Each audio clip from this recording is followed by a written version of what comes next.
In a world overrun by neocon warmongers, and with the mass media in the pockets of the cabal elite, there remains a question of truth amidst the confusion.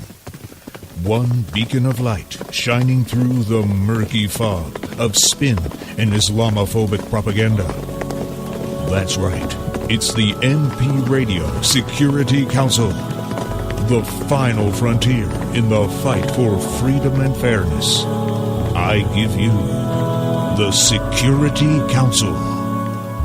أبدا لن نحيد أبدا لن نحيد أبدا لن نحيد عن خطى الإيمان. دربنا درب قويم دربنا درب قويم بالهدى القرآني. أبدا لن نحيد أبدا لن نحيد أبدا لن نحيد عن خطى الإيمان. دربنا درب قويم دربنا درب قويم بالهدى القرآني. سائر في طريق الحق يا جند الله.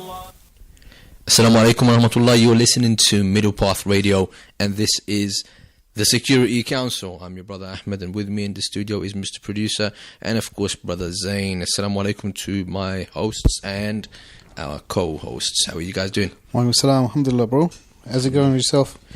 I'm not doing too bad, actually. Alhamdulillah. Mr. Producer's obviously forgotten his microphone as usual. He's a bit of a radio shy person. I think it's the wrong line of business.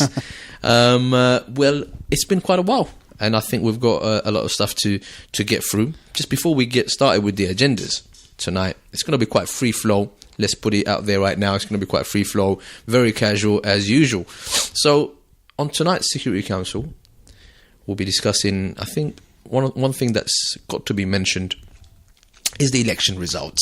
I think it's rather boring, to be honest with you, but it won't be fair if we don't touch on not the results themselves, but the whole election fiasco and the so-called, yes, I said it, the so-called Muslim vote and the role that Muslims have to play in the general elections in the UK 2015. So we'll be talking about that as one of the agendas. We'll be playing a short clip to you guys about British values and what British values exactly means. Hopefully at the end of that clip we'll all be much more the wiser about British values, coming from some of the architects of this idea called British values. So if you're just joining us, the number to call and to text, it is 07477 080 248. That's 07477 080 248. Alternatively, get in touch with us on Twitter, on our account, which is at Middle Path Radio. That's at Middle Path Radio. And go check out all of our previous shows, and every show that we do live is uploaded on our YouTube channel. Okay, so go search for the Middle Path Radio YouTube channel, and everything should be there, inshallah. What else have I missed today? So that's pretty much everything, really. We're looking forward to your contribution. As always, you add some colour to our programs, but we'll be keeping it free flow. And I will say this, after a short break, we think it's wise to keep tonight's program as brief as possible. Brother Zain. Sorry, Brother Ahmed. I'm not too sure if you actually spoke about in the past regarding the fiasco around the mayor and the courts and the mayor of Tower Hamlets Day. Sorry. I think even if we have, that's something that we ought to be definitely discussing. Again, there have been probably some further developments since then. I'm hoping that maybe you could add a point or two on that issue and just give us your your thoughts really on that matter. Sure. It'll be interesting to hear your take on this. I think Brother Khabbab spoke about it about a couple of weeks ago, a little bit, giving us his views.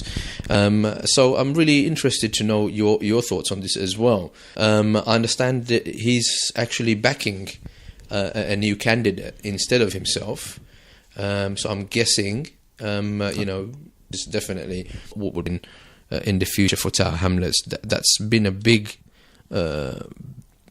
development really for people in Tower Hamlets. Sure. And I say people because what's happened here doesn't just affect Muslims and the Muslim community, but it actually affects the wider community in Tower Hamlets. So the number again is 07477 080 248. That's 07477 080 248. So, Mr. Ahmed, so tell me about your what you want to speak about the election. Well, I was going to say, you're looking very sophisticated today, Brother Zain. As always. As always. I said today. All right. I said you're looking very sophisticated today. Correction, as always. As I don't normally see you wearing those nerdy-looking glasses. I know the geek look is quite trendy these days. It's just a fad. You'll probably stop wearing these glasses in a few days' time when something new comes along. You know, young kids these days. People have been telling me I've been looking mean. Do you understand? So I thought I'll wear the glasses to make you look more mean. Does it? In any case, I'm not sure if it goes with you. We prefer the mean look. So, what do I want to say about politics? Well, we could have asked Abu Halima to come on the program. Abu Halima, if you're listening, bro, don't do takfir on us just yet. We haven't said anything about you yet. Or we could have asked Brother Abul Bara to come and speak about this on air. But we thought we'll keep it, in-house and stick to sharing some of our own views. Because a lot of people like to... what's the word I'm looking for? They like to pick our brains, you see, and try to figure out... what kind of views do brothers and sisters behind Middle Path Radio? What kind of views do they have? In fact, we had a bit of a conversation. Your views are not representative of Middle Path. Exactly what I said on Twitter. I was going to say we were having a conversation on Twitter, and I could see people asking. I said, a number of people are volunteers for Middle Path Radio. They all have their own views. Those views, whatever they are, if I air some on air tonight, they don't necessarily represent the views of Middle Path Radio, nor does it necessarily mean that Middle Path Radio agrees or disagrees with them. This is just my slot, my hour, and I say, what I feel is right, and oftentimes I can get it wrong. All right, so that's the way it works, and I made it clear there are brothers on board and people on board on Middle Path Radio who think voting can be quite beneficial, or maybe like a what's the word I'm looking for? Tactical, kind of like a worst case scenario situation.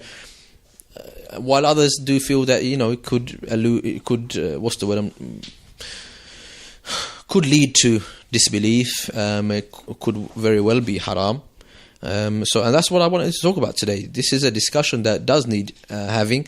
Unfortunately, people only interested in having this discussion literally a few weeks before the actual voting taking place. And I'm not too keen on this. And why not? The fact that even we're having this discussion now, a lot of people will be rolling their eyes thinking, why are they having this discussion now? Voting's all over, bruv. That's what they're thinking. It's, the election's finished. We've got a new government now. That's what people will be thinking, and I think that's part of the problem. We should be having this debate. It's about reflection and learning from any kind of learning points if you have them. No, that's exactly where I stand on this as well, Brother Zain. And you're absolutely right. We could take some learning points from this, especially those that advocated for voting. I think there's a big lesson to be learned. That's the way I see it.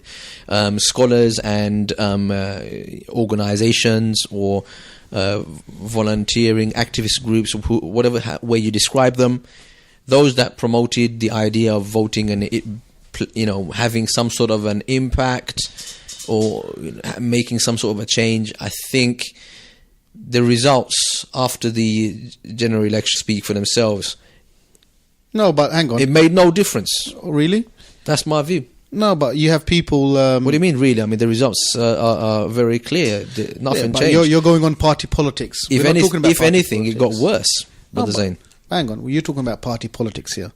We're not talking about... Yeah, you are, because you're talking about. Oh, hang on, we got Conservatives in, and Labour had a loss, and the Lib Dems are out, and all that kind of stuff. Well, hang on. Not me, no. Well, that's the impression that you're giving. I haven't spoken much about it just yet. I'll give you a lot more, so you can make you can describe it as you see fit. Once I've said my piece, But you carry on, because I know you're very opinionated on this subject as well, Brother Zain, and we're happy to... I'll give you an example. Look, go ahead. Look. we have. I'll humour you. Go on. You don't have to humor me. You don't have to humor me. Looking at you is humorous enough. Yeah? You know, putting your sophisticated glasses on, you've now trying to take on this sophisticated persona as well. And you know, I prefer the old brother Zayn, to be honest with you. You know, the Robert the Beast Mugabe. But Zayn, you know when I take it off, it becomes Superman. Superman. Yeah. Oh, come on. That had to be the most techiest, cheesiest. Like, seriously, you had to say down there. Come on, man. All right, listen. Okay, so tell us. I mean, you're saying, you know, okay, put politics aside. So, okay, for example, there's certain groups out there. Let's not mention any groups at the moment, but there's certain groups out there that done hustings, where they got potential politicians in, and they got them to promise certain things for the community, certain things for certain help, if you want to call it. Yes. And then they hold them responsible if they go into power. That was quite useful. I have to admit that was quite useful. I will concede that was different to how it was done in the past. Sure. A big improvement. One step in the many steps needed to really secure any kind of serious change. Sure. So yeah, definitely. I mean, no one is going to say that they've made massive strides in influencing the government being changed and the government coming in to have a massive influence over them and so forth and whatnot. But what I would say is that this is me reading up on things actually more than anything else. What I would say, like, which is a rarity for you, I understand. I know. But you were just test riding those spectacles of yours, of course. They're excellent for reading, I hear. Carry on. Are you going to be serious on this or what? I'm sorry. I'm very serious. When it comes to voting, if anybody knows me, I'm very serious. I'm dead serious. You don't look serious here, mate. Anyway, what I was saying to you, people have, for the fourth time here, please don't interrupt me this time. Carry on. What they've done is that they went for, rather than doing party politics, they went for individual candidates that they knew that they will have some kind of bearing or influence, maybe, over certain departments. Yeah. Do you understand? Rather than going for Labour or Conservative or Lib Dems or UKIP or whoever they may be.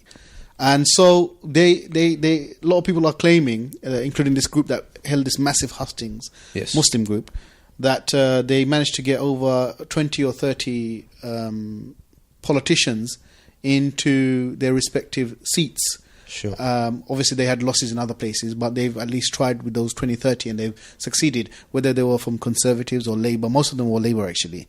And some of them I've seen was Conservatives. And they will say that at least they have some people, some representatives, some voice, some kind of insight into the parliament. Do you understand? Now, I don't think that these same people will say, oh, well, just because we got them in, things are going to change drastically. No. But what they will say is that they have some voice now, whether it's a small voice or some kind of voice. There is a voice there that represents the community, that the constituency, that the what's it called, MP is from. Sure. That's perfectly fine. The problem with this is two things. Number one, there's the fundamental theological angle, which is the question of, let's say, Islamic acceptability for voting for that individual. Well, there's a difference. Clearly there's a difference of opinion. Party. And then there's the second thing, which is a more political angle, which is the fact that, you know, as much as these individuals or these organizations may like us to believe that they're only voting for the one individual who's fighting a cause for them, the end result is that it is a race between political parties, and they really are. It's normally just a two-horse race. That's normally how it has been. It sometimes kind of what's the word I'm looking for? You know, leaks out with some influence from a third political party, as we saw in the previous session. When we had the election in the past, when we had the coalition government. But other than that, it's normally a two-horse race. We're getting texts and calls in. Continue to bring them in. I'm going to take them shortly, okay? While we have this discussion. We are going to read them, so please keep them coming, brothers and sisters. Number is 07477 080 248. That's 07477 080-248. So regardless of what you'd like, what some might say is that you're voting for an individual and we're getting them to campaign for us on certain Islamic issues or issues that will benefit Muslims and affect the Muslim community. At the end of the day, the general election is really won on a party basis. You get your party to run the government, okay, by voting for their candidates. Would you not like in the respective Would you not like someone? standing. Would you not like someone that has some kind of say? Yeah. Some kind of say, even if it's a very small say, who are speaking for you within the establishment. So we haven't still entered into the theological question yet. But besides that, I would say you could still have your voice be heard. You can still be represented by many more means than just isolating it to having a elected MP do that for you. Give us an example. For example, the organisation that is actually holding these hustings, they do a smashing job on these issues anyway. So you mean like lobby groups and pressure groups? Exactly. So I mean, they're doing excellent campaigns. They're part of the Islamophobia Awareness Month. They're lobbying themselves. Yeah, you can hold after the election. You can hold politicians to account. Before the election, it's like I hate to quote. These kinds of lines, but they would say that, wouldn't they? They'd like to get your votes. So they would tell you what you want to hear. The proof is in the pudding, and everybody knows politicians never keep their promises. Look at the Liberal Democrats, for example. I'm not going to come here with empty cliches like that. I'm going to give politicians have always been snakes. Yeah, they've always, that kind of impression rescinded on their kind of commitments that they've made. This is a well-known fact. It goes with the job almost now. I think that's the problem here. One of the biggest problems, not just with the Muslim community, but the communities. But just general population in UK, the communities out there, the constituencies out there that voted, they don't know how to hold people to account. That's right. They don't know how to hold the MPs to account. Exactly. I feel as though that for a lot of people, they feel that voting is the only way that they can, get things done for the Muslim community. I think that's quite erroneous. It's one way. Even that is arguable, that even that is ineffective. It's possible that is completely ineffective. The whole thing's a ploy, a public relations stunt. The whole thing's a smokescreen, and people are literally falling for it. And if you want to make change, then there are actually far more effective ways. Well, okay, you mentioned a few of them, amongst many other methods of trying to bring about change. And even I said, if you want to hold elected leaders to account, then hold public meetings, call them to surgeries, and have open, discussions, debates. Hold them to account in a public hall, in a public gathering. But would most come? Would most of these politicians come? Yeah, they're required to come. We're not saying most of the politicians come. Would most of the politicians engage in this kind of, apart from surgery? Yeah. Would they actually engage in some of the other things that you're saying? And, the answer to that would, if it was in negative, for example, the answer is no, then this would only imply that trying to, keep knocking on the door of politicians for change, is this really a worthwhile effort when these guys don't really care? If this is the case, that they won't come, then that proves my point that the political route, they're going to the main parties in the establishment, going to them for change is not going to happen. It's not realistic. If you were to answer to say, no, of course they would, we've had our local MP come to our public hall, then I would say, go on, Brother Zain. I mean, you want to add something here? So, you're saying these votes that some of the people, the Muslim community, voted and managed to get these people into their places, like the Conservatives or the Labour MPs or whatever it is. Yeah. That you'd prefer UKIP candidate to be in their place. Where did that come from? Like, I don't see even the relevance or that's a classic straw man. How did you get the impression that I would prefer UKIP?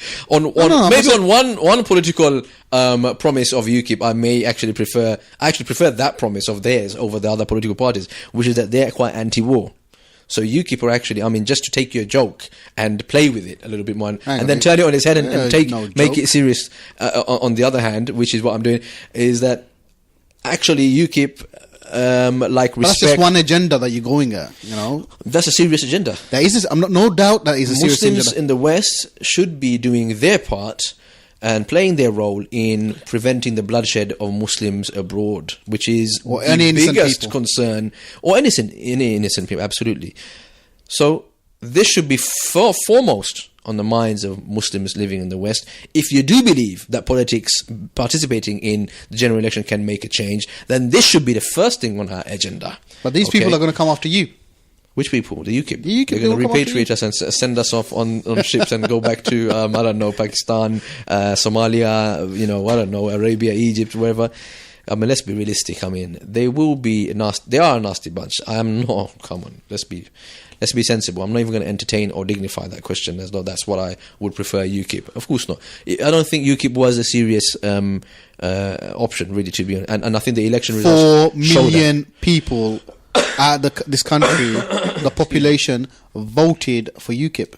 But in terms of turnout, that's still a small number. The numbers that turned out. Are you crazy? The millions that turned out. Are you crazy? They have more votes than they have more people that voted for them than they voted for the whole of Scotland. They still only secured one seat, you see. Nevertheless, I'm just saying, as a population figure, just putting it out there, 4 million. They were the third largest group, if I remember correctly. So I'm going to run with your analysis there and say, how different do you find the Conservative Party or even the Labour Party to UKIP and their policies? If we're worried about letting UKIP, I'm going to... better in certain circumstances. Clearly say, like what? There's not an example that you can give when it comes to more local, national issues, from immigration to NHS and stuff like that. Conservative Party is almost like for like on that. The Labour Party's made promises to be even tougher at least they got on immigration and so on and so forth. Yeah, and that's exactly what they're doing. They were better than UKIP at sugarcoating it.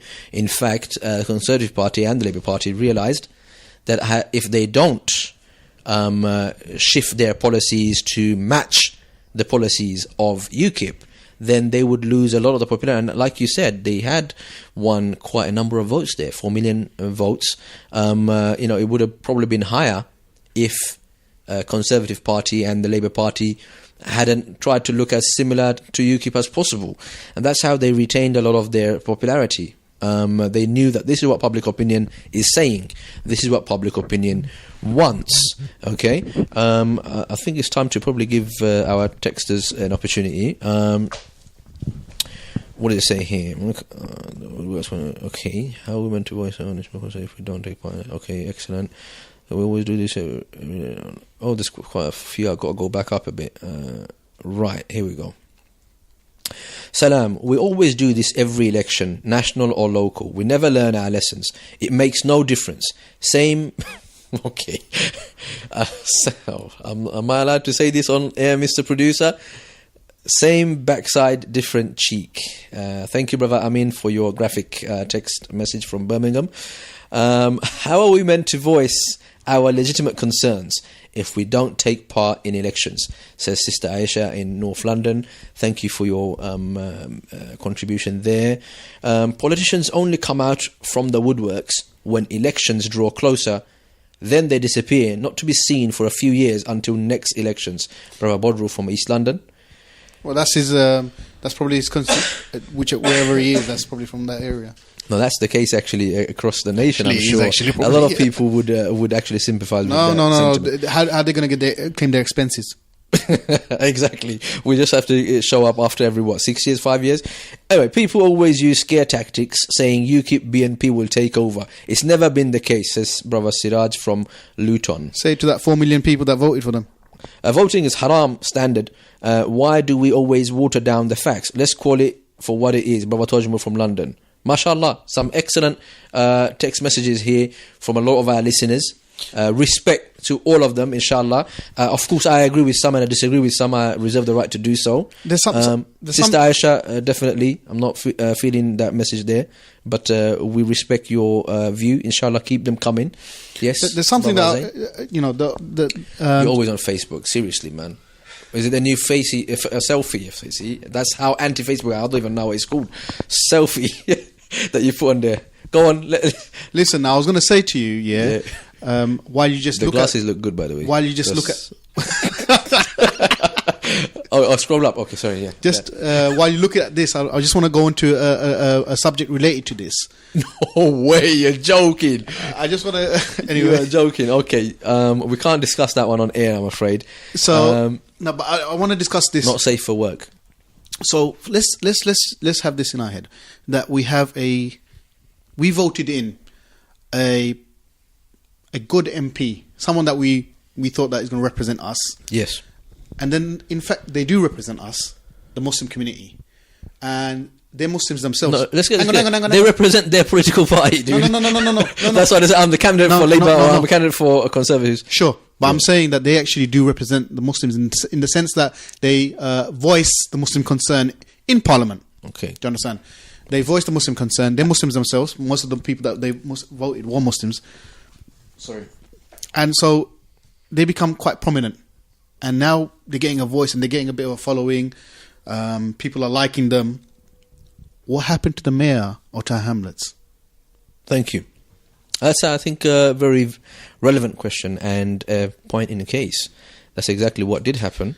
And the mayor of Tower Hamlets was not even standing in the general election. So a lot of people will say the theological question doesn't even arise. No. Despite this, the spine is the same. Yeah. Despite this, the fundamentals are the same. We can see that, from Mursi to Mayor Lutfur Rahman here, you find that if a politician does actually represent not just the views of Muslims, but especially the views of Muslims, if he starts to do that, if he starts representing the people that put him in power, then the establishment will definitely do away with him.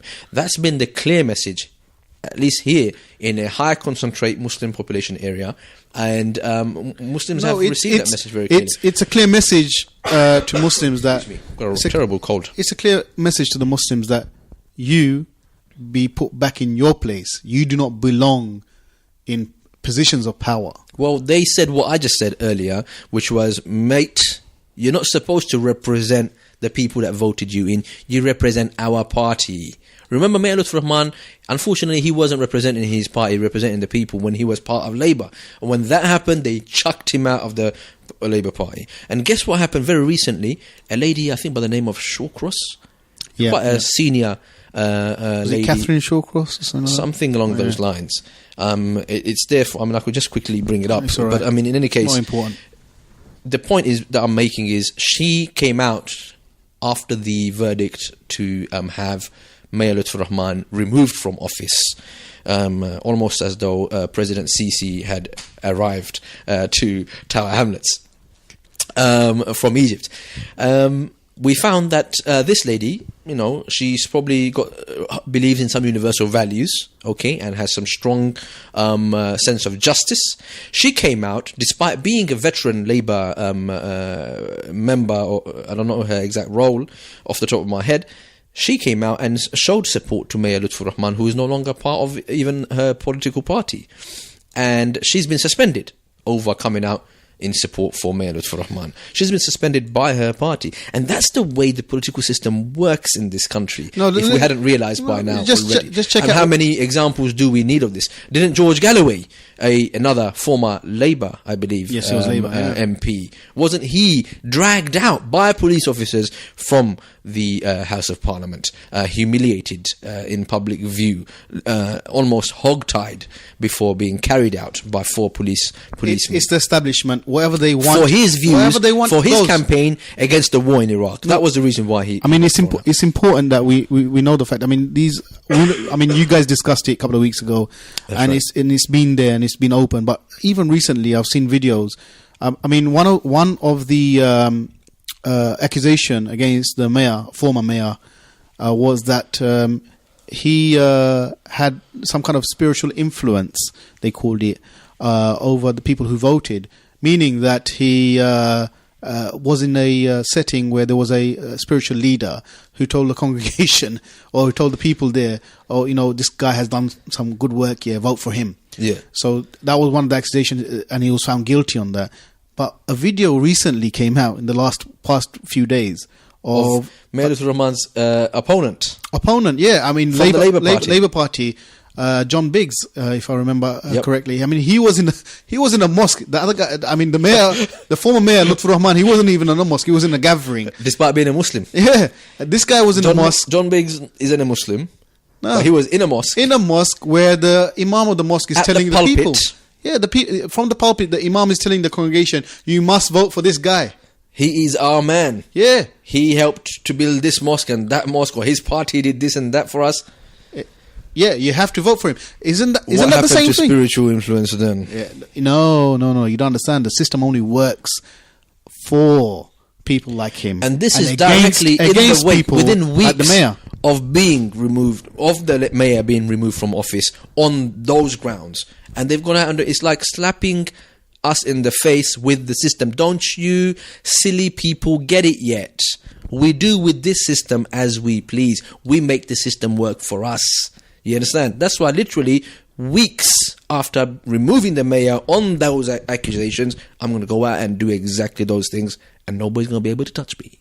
That's exactly what happened with Mr. Biggs. But I put down a disclaimer when I took the mic from the Imam. I said, well, I can't tell you people to vote for me. I just want you to go out and do the right thing. What is in your heart? Look into your heart and think what's best for your people. The issue is here, Brother Ahmed, the issue is here that if anyone... Get real, man.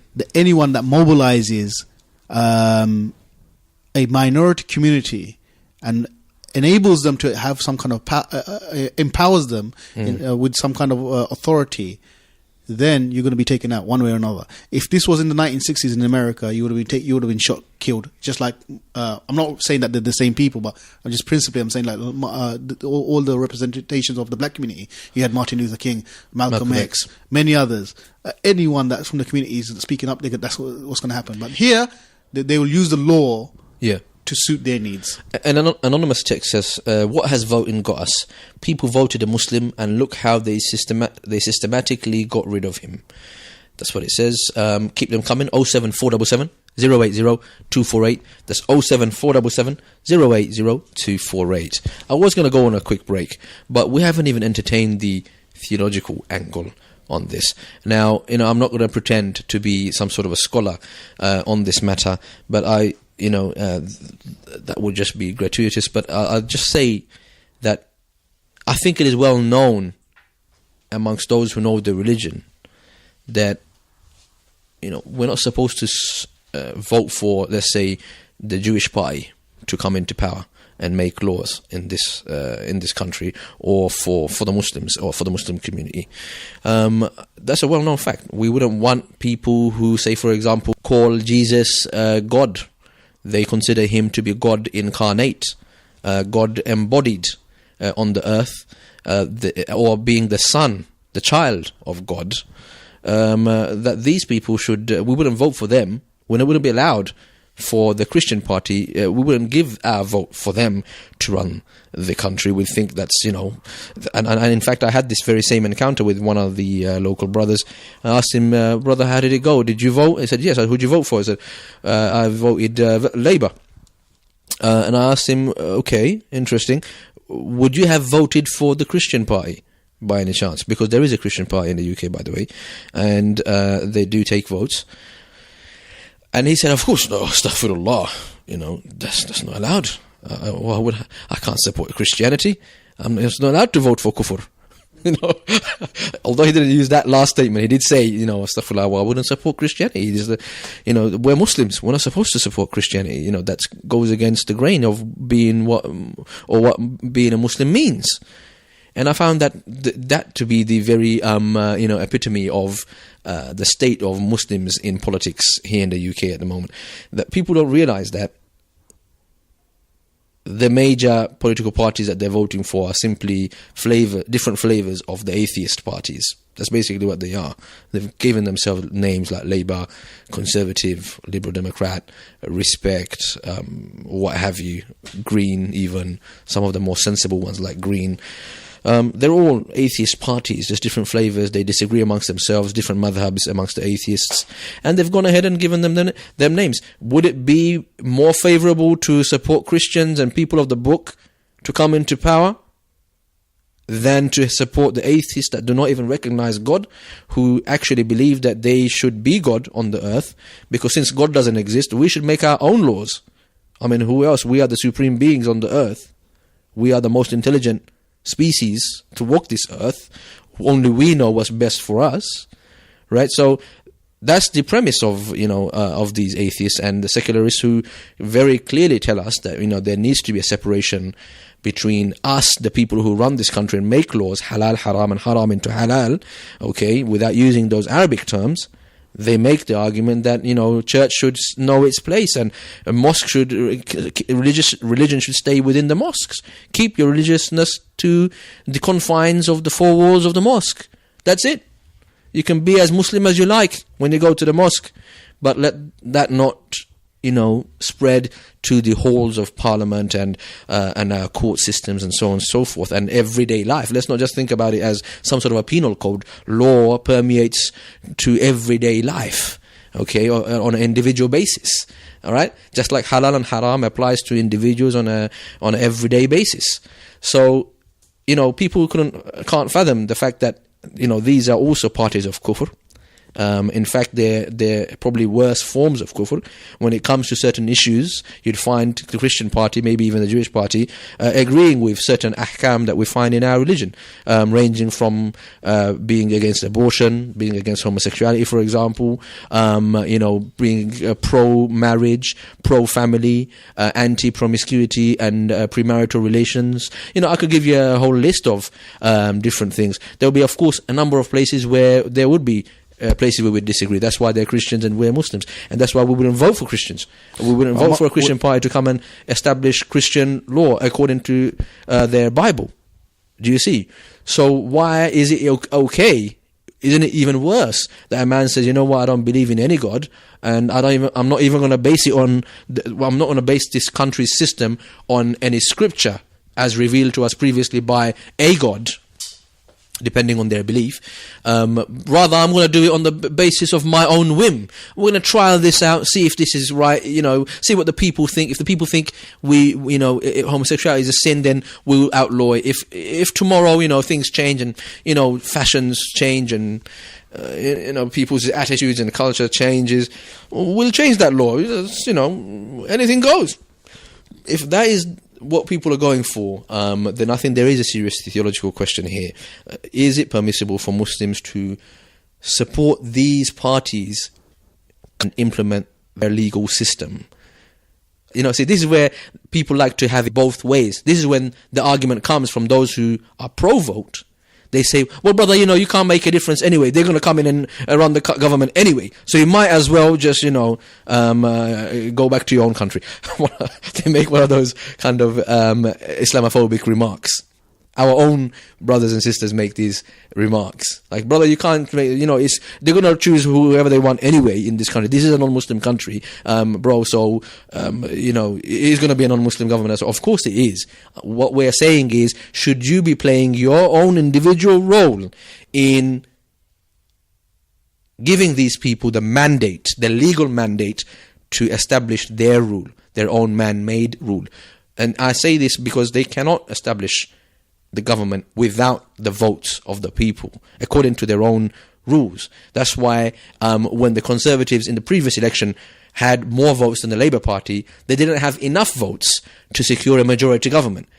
They couldn't legally form a government until they had to artificially engineer a majority, which the people of this country never voted for, which was by joining up with the Liberal Democrats and taking some of their votes and sharing these votes amongst each other and saying, oh, now we have a majority. Now we have the legal mandate. The people want us to run this country according to our policies and our laws and so on and so forth. So my view again comes, this is a serious ethical question. I do think on a theological basis that the answer is always clear, that you can't support kufr. It's not allowed. It's haram. If you actually vote for kufr because you actually admire what they have to offer on a national level, then that will become a matter of kufr itself.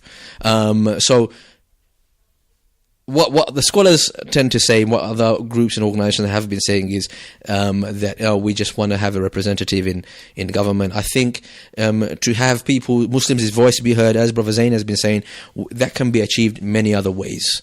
Have people in the media, spokesmen, have writers, have people contributing on radio, open up your own outlets for media.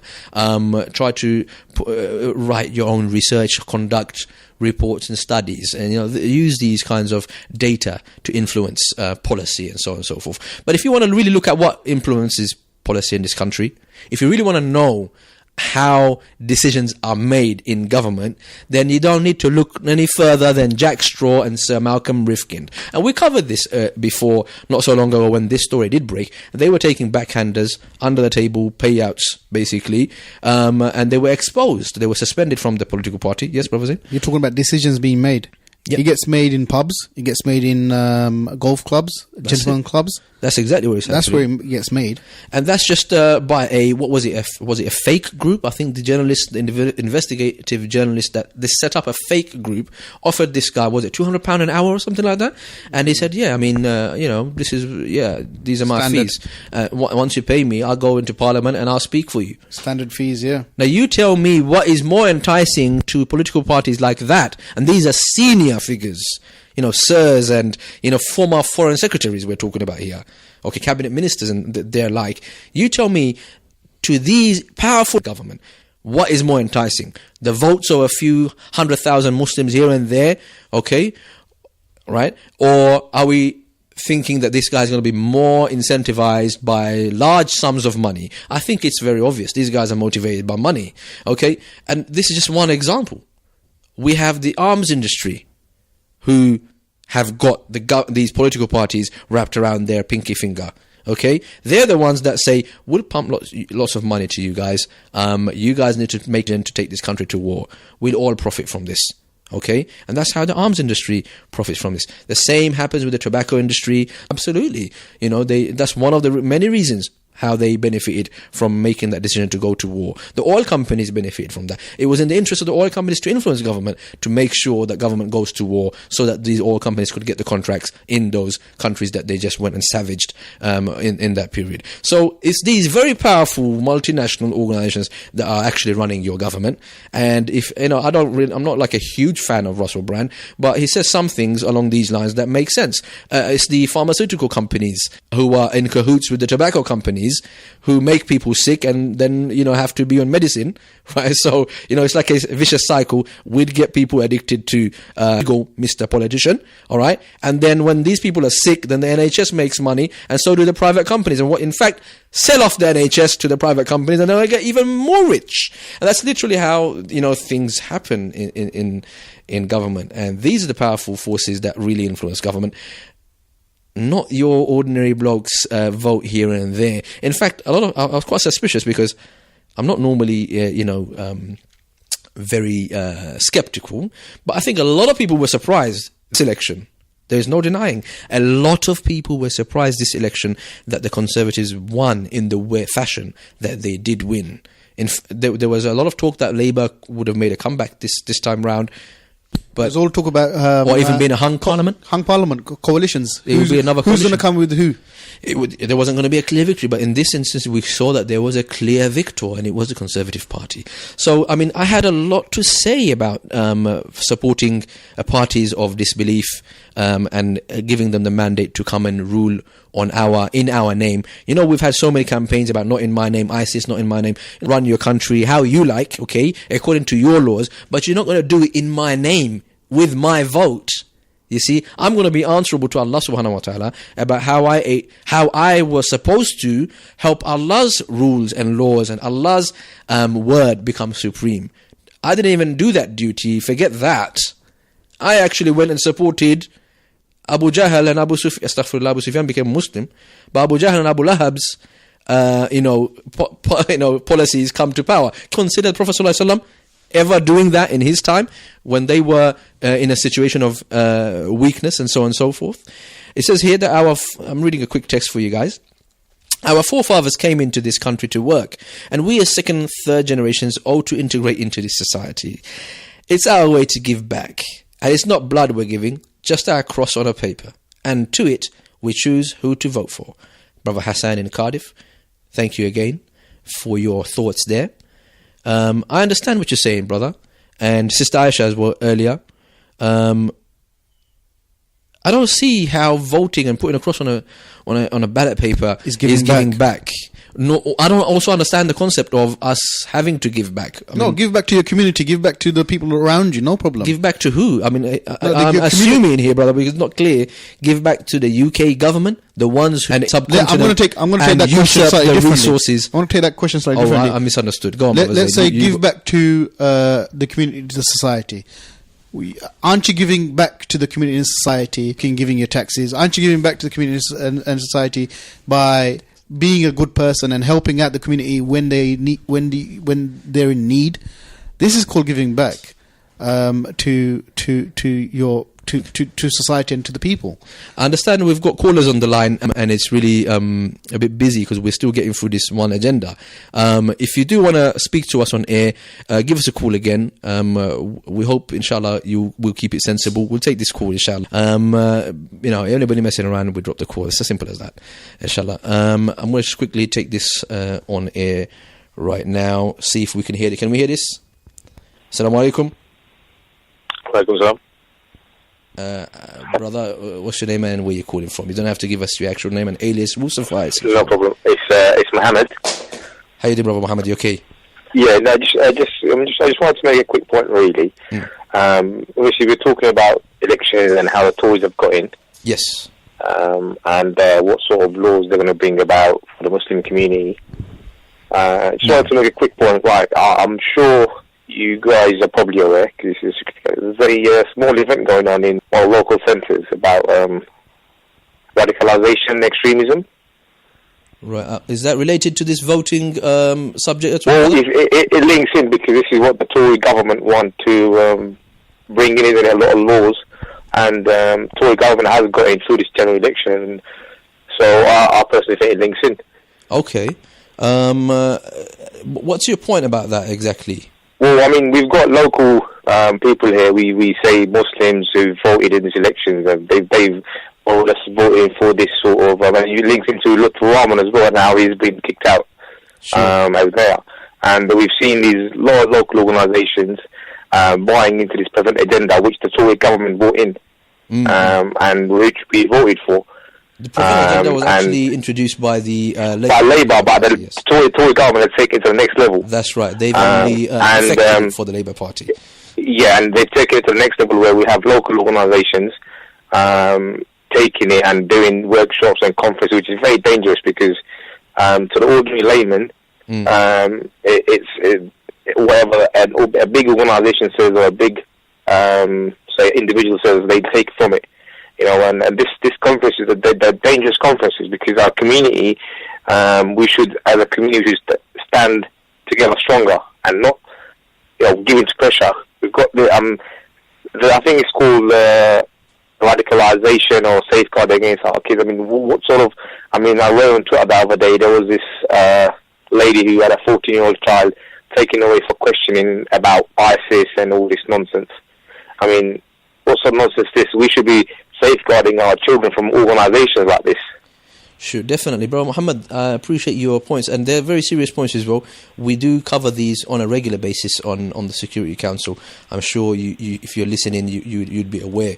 I do agree with you, and I think really to just bring your phone call to a conclusion, we concur with you that the Prevent agenda is quite toxic. It has been branded toxic by former senior police officers and people in the I think what we need to do is quite simple, really. These organisations and these people behind these organisations, they need to be brought to account because they're in charge of public funds. You're talking about Muslim organisations, brother, or are you talking about Prevent? We're talking about Muslim organisations, but they're registered charities. And the people behind them, we need to bring them to account because at the end of the day, they're holding public funds. Okay. You know, whether it be from National Lottery or from any other funds, or we're talking about by state public funds.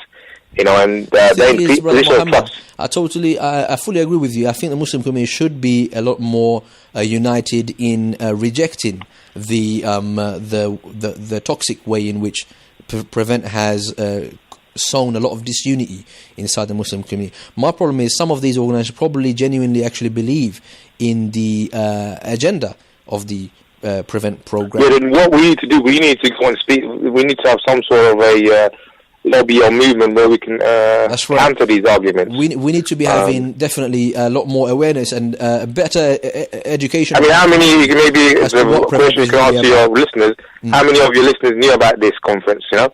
I don't think anybody knew about it until you just told them about it. Okay. So, but anyway, you didn't give away the full details. If it's a pro-prevent program, then we definitely don't want to be promoting that on Middle Path Radio. Yeah, of course, we need to be there, open and crystal clear. So, if there's any prospective proposals from Prevent to come work with Middle Path Radio, I think what you need to do, Middle Path Radio need to be at the forefront of fighting against organisations like this. Yes. We do this sort of stuff, you know. It's quite simple, I'm not really. making light of your comment. It's a very important view indeed. You're saying that part of the de-radicalisation, and this is the last question really, part of the de-radicalisation, fighting extremism, is actually to get people to vote in the general election. Are you making that connection at all, or? No, I'm not really making that connection. What I'm saying is people who go and vote for these Tories and Labour, it doesn't really work, does it? Because as you say yourself, the Labour government brought this Prevent agenda in. The Tories have continued and taken it to the next level. So what option is there? There isn't. That's exactly my view, Brother Muhammad. I totally concur with you. That's exactly my view. They are really. And the next step is really UKIP coming in, Farage bringing his all his house people coming in and taking out the Muslims, pushing them back on the boat and going back to their countries. That's the next step, really. I mean, I'm not too sure that he'd be able to do that, and even if, because I'm assuming you, brother, you were born and raised in this country, right? I think, if you just look at what the Tories are about with the CTS bill and how easy it is for them to take away passports. I think I think on the point about UKIP and Farage, Brother Zain, I was going to make that point earlier as well. Brother Muhammad now raises the same question. Your colleague that is speaking there. Hold on a second, Brother Muhammad. If we had a proportional government... Muhammad, 1 second, Akhi. I was going to say that I think UKIP have served their purpose. Their role was probably to incite those racist, Islamophobic, sentiments in the wider, they like to use this word, indigenous population. They're referring to white people, basically. Their role was to really fan those flames that were latent in a lot of the masses out there in the white community here, and UKIP successfully did so. And those people that were feeling those Islamophobic, urges, they still knew that UKIP was not the party that could make those Islamophobic agendas a reality. They knew the Conservatives were the party that could make those Islamophobic agendas a reality, and that is the reason why they voted Conservative. They said they agree with UKIP, but they think practically it's going to be the Conservatives that have got the resources, the manpower to run it. The point I'm making, again, in a roundabout way, is the Conservatives and the UKIP, they're exactly the same. Yeah, but what you're missing out is the fact that people have been calling from a proportional representation ballot paper, not for first past the post. And that would give UKIP a little bit more, yes. If we went for proportional, UKIP would be second in power, and they would be in government right now with Tories. And that's the danger. And I think that's what we're going probably would be third party. No, they will be third, but according to, because it will be a hung parliament, and for Tories to get into power, they would have to work with UKIP, because they won't work with Labour. Exactly, in coalition with UKIP. They would have to work with UKIP, and so that's very the problem important observations there, Brother Muhammad. I have to leave it at that with you. Jazakallah khair. We really appreciate your your thoughts and your contribution. Inshallah, we'll hear from you soon again. And sorry we couldn't take your call earlier. We were chatting amongst ourselves for a bit. We'll hear from you soon. Take care, Brother Muhammad. All right. Assalamu alaikum wa rahmatullah. So that was one of our listeners there. Really, I wish we could have more time on the theological question. I just want to say one last thing. I asked one question to our listeners, those who think it's permissible to vote for a party like the Christian Party to implement biblical laws in this country? Is it allowed for a Muslim to do so? I asked the question, is it permissible even to do so? If there's a Muslim party or a Muslim independent candidate who declaredly says he's representing Islam and the Muslims and their interests, which is perfectly legal for them to do so. And I understand that there have been candidates and parties like this in the past. I'm not up to date with whether there was one this time round. My point still stands. Is it permissible for Muslims to vote for parties that are founded and rooted in kufr when there is an option and an opportunity to vote for an Islamic party, or to vote for, or to create your own party or candidate who represent Islam? I flip that question with a different twist to it and say, in Egypt, would it be permissible for the Egyptian Muslims to vote for the Christian party when there are Islamic parties that are running to stand in government and to implement Islam in totality as much as they can? Is it permissible? I think the resounding answer by all scholars, even from Azhar, they would say, no, it's not permissible for Muslims to vote for Christian party if there is a legitimate Islamic party that is standing. And I don't see why there is any difference when it comes to the UK. Why is it permissible to vote for parties of atheism, secularism, Islamophobia, when there are already maybe small initiatives done by Muslims to set up Islamic parties and have Islamic candidates? I think you'll find Dr. Yasir Burhami disagreeing with you there, Bo. Dr. Yasir Burhami unfortunately has made that terrible mistake indeed. And that's exactly my point. Those very same people that criticized Dr. Yasir Burhami for siding with Abdul Fattah al-Sisi, a secularist, he didn't even name his party the Christian Party, despite the fact that there be a big Christian population in, when I say big, I mean like 10 or 15%, Coptic, Christians in Egypt. But Abdul Fattah al-Sisi didn't say he's a Coptic Christian party. He just stood up as a secular party, just like the Conservative Party.